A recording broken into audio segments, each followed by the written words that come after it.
Steps, pony walls, and retaining walls are common features in a typical pool fence layout.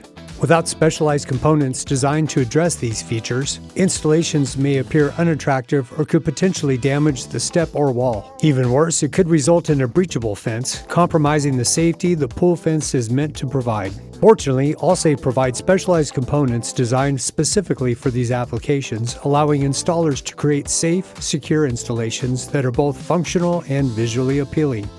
Whether you're dealing with basic pool steps or elevation changes as high as 4-foot retaining walls, the concept and execution remain the same. We call this technique flagging.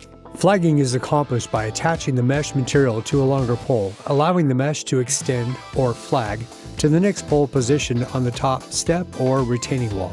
If a longer pole is not used, installers may try to drill into the leading edge of a step or wall. This should be avoided, as it can lead to improper spacing beyond the required 2.5 inches and may cause cracking or breakage. For example, here is a step with a 2.5-inch bullnose edge. Drilling into the surface will leave the sleeve visible beneath the bullnose and significantly increase the risk of damaging the step. Let's walk through the process, starting with basic steps. For a 4-foot fence, you'll need an extra 5-foot pole for every step. For a 5-foot fence, you'll need an extra 72-inch step pole for every step. Start your layout by marking your step pole placement 2.5 inches from the leading edge of the step.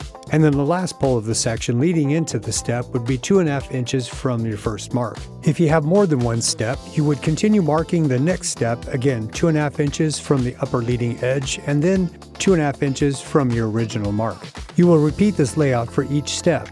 If you only have one step, or the last step in the series of steps, then you should measure 36 inches from your center mark closest to the leading edge.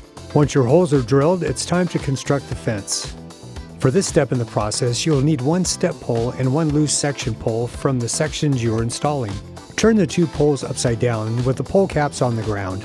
The section pole, or the shorter pole, will be placed on the top of the step, and the step pole, or the longer pole, will be placed on the lower level. If you're working with a peg pole, then you will mark the step pole with a China marker at the bottom of the section pole. If you're installing a 1-inch pole, you will mark the step pole at the bottom of the section pole, and then mark the step pole molding with the section pole molding. Then you will remove the molding and cut the pole and the molding separately. To cut the peg pole, you first need to remove the peg bushing before cutting the pole and molding together. Remove all the screws and the molding. Clamp a pair of I-grip pliers at the bottom of the peg and then step down on the pliers, pulling up on the pole, sliding the bushing out. Once the pole is cut, clean up the edge with a file and then insert the peg bushing back into the pole so that the bushing is flush with the bottom of the pole. Cutting the poles will cause the pre-drilled holes to no longer align, including those of the stainless steel peg. Because of this misalignment, the bottom molding screw will also need to be cut shorter. You will need to drill out the bushing at the section screw holes with an 1/8-inch bit to be able to reattach the molding.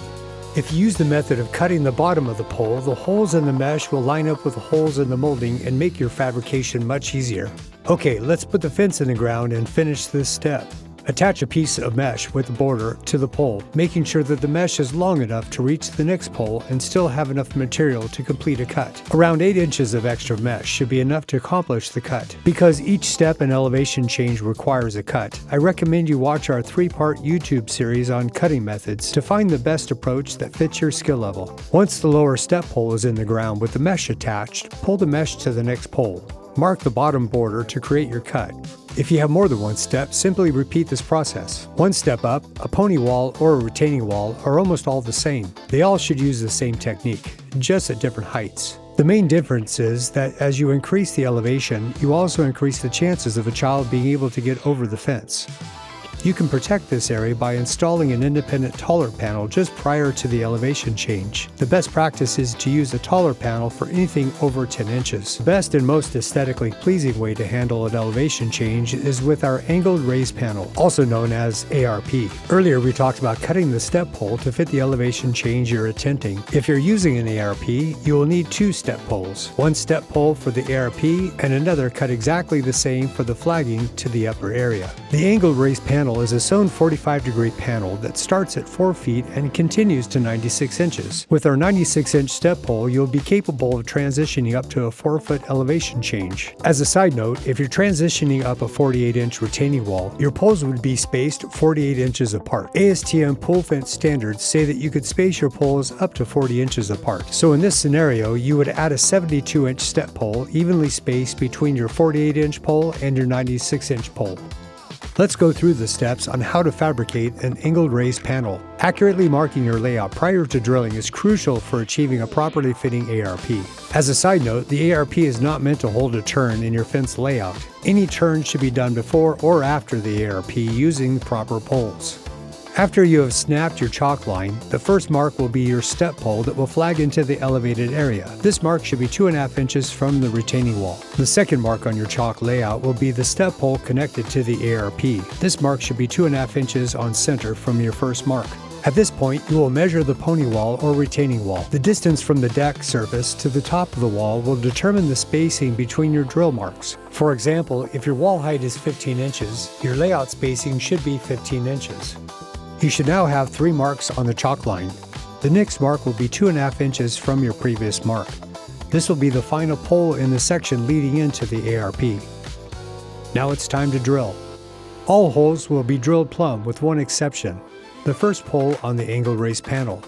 Because this is the lower pole, the angled mesh creates upward tension that can pull it out of the deck. To counteract this, drill the hole with a 3-degree angle away from the direction of the pole. This slight angle will help lock the pole into the deck once the section and ARP are fully tensioned. Now that the holes are drilled, it's time to fabricate the angled raised panel. For a 4-foot fence, you should attach a 4-foot section pole to the shorter side of the ARP. Attach the bottom mesh and molding to the section pole. Pre-drill the top middle of the border on the ARP. Insert a section screw into the top of the molding. Bow the molding and insert the screw into the pre-drilled hole in the ARP. Push the molding flat and screw the top screw into the pole. This method will stretch the border and mesh, giving it a factory fresh look. Then, starting in the middle of the pole, center the border of the mesh with the molding, and then send in the remaining section screws. Stretch the bottom border on the ARP and then mark it according to your layout. Then mark the same on the mesh at the top of the 4-foot pole. Use a molding from the step pole as a straight edge. Line up your first 2 marks and make a mark on the top of the border of the ARP. Just like the method of doing a cut, this is where you will attach the cut down step pole. This is the point where you will need to decide which cut method you will be using. The first cut method, trim to fit, and the third cut method, double molding cut, would be the best cuts to use here due to the ability of pulling the middle of the mesh tight and removing unwanted wrinkles. The double molding cut would be the most difficult to perform, but it also would be the strongest because the mesh is sandwiched between 2 moldings. You will not screw in the rest of the screws until the entire fence is connected and under full tension. The angled raised panel is sewn starting at 4 feet. If you're installing a 5-foot fence, you will mark the middle of the border on the sewn 4-foot side and then measure 12 inches in and then make a mark on the bottom border. And at the top of the 4-foot border, make another mark 12 inches in on the mesh. Attach the 5-foot section pole on your ARP at the 12-inch marks, using the cut you feel comfortable with, and then repeat the process of attaching the step pole as described earlier in this video. Once your fence is connected and under full tension, finish the ARP just as you would a normal section cut. Using step poles for elevation changes and angled raised panels for safe transitions to elevated areas are skills that take time to develop. Mastering these skills, along with other skills like the corner post and double molding cut, will set you apart from most competitors. Keep pushing your limits. AllSafe will be there for you every step of the way. AllSafe, defining excellence in the pool fence industry.